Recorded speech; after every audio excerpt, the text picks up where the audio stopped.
ஜீவனையும் அவன் திருடிட்டான். எப்படி திருடுனா அப்படின்னு நீங்கள் கேட்கும் பொழுது, தேவனுடைய வார்த்தைக்கு கீழ்ப்படியாமல் போகும் பொழுது பரிசுத்தமான தேவனுக்கு முன்பாக அந்த மனிதன் என்ன செய்தான் என்றால், வேதத்தில் சொல்லுகிறது பாவம் செய்தான் என்று சொல்லப்படுகிறது. பாவம் செய்தான் என்று சொன்னால் என்ன என்றால் கீழ்ப்படியாமை. அதன் நிமித்தம் அவனுடைய ஆன்மாவும் அவனுடைய ஜீவனும் தேவனிடத்தில் நித்தியமாய் பிரிக்கப்பட்டது. அது ரொம்ப விலையேற பெற்றது, எப்பவுமே வாழுகிறது. இன்னைக்கு நான் உயிரோடு இருக்கிறேன் என்று சொன்னால் எனக்குள் வசிக்கிற அந்த ஆன்மா ஜீவன் தான். அது பிரிஞ்சிட்டா நான் ஒரு பெணமாய் இருக்கிறேன், நான் ஒரு செத்தவனாய் இருக்கிறேன். இந்த சரீரத்தில் எதுவுமே செய்ய முடியாது. அதனாலே தான் நான் உணர்கிற ஒவ்வொன்றும் என்னுடைய ஆன்மாவும் ஆவியும் இருக்கிறதுனாலே தான் நடக்கிறது. அதனால இயேசு சொல்லுகிறாருங்க, அவன் இதை தான் திருட வரான்னு சொல்லிட்டு. ஒரு தடவை இயேசு கிறிஸ்து ஒரு விஷயத்த சொல்றாருங்க. லூக்காவின் சுவிசேஷத்துல ஒரு கதையை சொல்றாருங்க. அந்த கதையில நமக்கு தெரிஞ்சதான ஒரு கதை அது. அந்த இடத்துல ஒரு பெரிய பணக்காரன் அவன் என்ன செய்கிறான்னு சொன்னா, அவன் நிறைய அந்த வருஷத்துல அவனுக்கு நிறைய ஐஸ்வர்யம், இந்த உலக பிரகாரமான களஞ்சியத்துல சேர்த்து வைக்கிற அளவுக்கு நிறையதானது காரியங்கள் வந்துடுச்சு. அதனால அவன் என்ன பண்றான், அவன் இப்படியா சொல்றாங்க. லூக்காவின் சுவிசேஷத்துல 12ஆம் அதிகாரத்துல இந்த 19ஆம் வசனத்துல அவன் என்ன சொல்றான்னு நான் வாசிக்கிறேன், நீங்க கேட்கலாம். ஆத்மாவே, உனக்கு அநேக வருஷங்களுக்கு அநேக பொருட்கள் சேர்த்து வைக்கப்பட்டிருக்கிறது. நீ இளைப்பாரி புசித்து குடித்து பூரிப்பாயிரு என்று என் ஆத்மாவோடே சொல்வேன் என்று தனக்குள்ளே சிந்தித்தான். அப்போ இங்கே தேவன் என்ன சொல்றாரு பாருங்க. தேவனோ அவனை நோக்கி, மதிகேடனே, உன் ஆத்மா உன்னிடத்திலிருந்து இந்த ராத்திரியிலே எடுத்து கொள்ளப்படும்.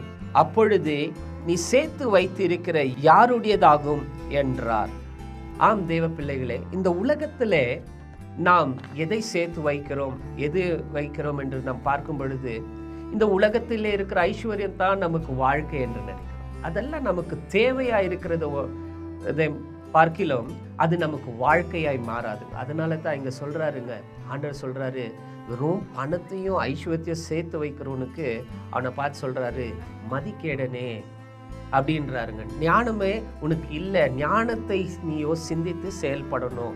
உன் ஆத்துமா, அதுதான் சொல்லப்படுதுங்க பாருங்க, உன் ஆத்துமா உன்னிடத்தில் பிரிக்கப்பட்டால் நீ என்ன செய்வாய் என்று சொல்லி. அதனால தான் நம்முடைய ஆத்மா மிக முக்கியமானது, விலையேற பெற்றதாய் இருக்கிறது. இந்த ஆத்மாவானது, இந்த ஜீவனும் நமக்கு உள்ளே இருக்கிறது, தேவனிடத்தில் போகிறதுக்கு ஒரு காரியத்தை செய்யணும். அதுதான் இயேசு சொன்னாரு, அவன் திருடத்துக்கு வந்தான், அழிக்கிறதுக்கு வந்தான்.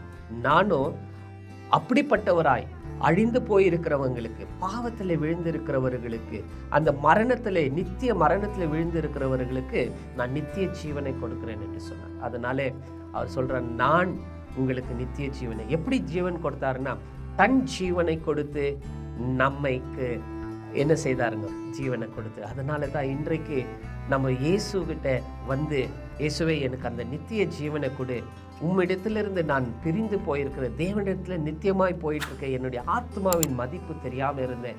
இந்த பிசாசு என்கிட்ட திருடுறது ஒண்ணுதான், அது என்ன தெரியுங்களா, நம்முடைய ஆத்மா தேவனிடத்தில் பிரிக்கிறது. அதனால இப்பொழுதும் கூட நீங்க இதை சிந்திச்சு பாருங்க.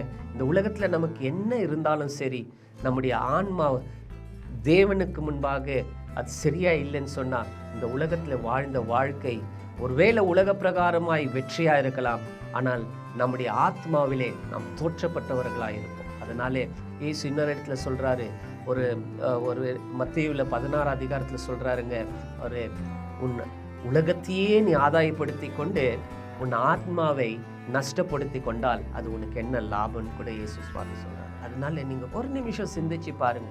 இந்த உலகத்தையே நம்ம நம்பர் 1 ஆயிட்டாலும் நம்முடைய ஆன்மா பிசாசு திருடிட்டானா நம்ம தேவ சமூகத்தில் இருக்கணும். ஆனா ஆண்டவர் ஒரு வழி வச்சிருக்கார், என்னிடத்தில் வருகிறவரை ஒருபோதும் தள்ளி விடுவதில்லை என்று சொல்லி இயேசு சொல்றார். அதனாலே அவரிடத்துல நம்ம வரும் பொழுது, அவரை பார்த்து விசுவாசமாய் கூப்பிடும் பொழுது அவர் நமக்கு அந்த நித்திய ஜீவனை கொடுப்பார். ஒரு நிமிஷம் நம்ம செபிக்கலாங்களா? அன்புள்ள ஆண்டவரே, அப்பா, திருட இந்த உலகத்துல விலையேற பெற்ற பொருட்களை தான் திருட வந்தான், ஆனா பிசாசோ எங்களுடைய ஆன்மாவை திருடிட்டான். உமக்கு கீழ்ப்படியாமல் போகும் பொழுது நாங்கள் எங்களுடைய ஆன்மாவையும் எங்களுடைய ஜீவனம் நிரந்தரமாய் உம்மிடத்திலிருந்து பிரிக்கப்பட்டிருந்தது. ஆனால் இப்பொழுதோ எங்களுக்கு ஜீவன் கொடுத்து எங்களுக்கு ஒரு புதிய வாழ்வை கொடுத்து இருக்கிறேன். அதனாலே அப்பா, உம்மை நோக்கி கூப்பிடும் பொழுது, இயேசுவே என்னை ரட்சியும், என் பாவத்திலிருந்து மன்னியும் என்று கூப்பிட்டு உம்மிடத்திலே நாங்கள் மனம் திரும்பி வரும் பொழுது நீர் எங்களை ஏற்றுக்கொண்டு எங்களுடைய ஆன்மாவை ரட்சித்து அந்த பிசாசின் கரங்களிலிருந்து எங்களை காப்பாற்றுகிறீர். அதற்காக நாங்கள் உமக்கு நன்றி சொல்லுகிறோம். என்னோடு கூட ஜெபித்த ஒவ்வொருவரையும் கூட இப்படியாய் காப்பாற்றி நீங்கள் ஆசீர்வதிங்க. இயேசுவின் நாமத்தினாலுக்கு தான் ஆமென். தேவ பிள்ளைகளே, நிச்சயமாக நீங்கள் என்னோடு கூட விசுவாசமாய் ஜெபித்திருந்தால் உங்களுடைய ஆத்மா இன்னைக்கு ஆண்டவர் உங்களுக்கு ரட்சிப்பு கொடுத்திருப்பார். கர்த்தர் தாமே உங்களை ஆசீர்வதிக்கட்டும். தொடர்ந்து வேதத்தை வாசிங்க. ஏதாவது சபைகள் இருந்தால் அந்த இடத்துல போய் சேர்ந்து கொண்டு இன்னும் அதிகமாய் இயேசுவை பற்றி தெரிந்து கொள்ளுங்கள்.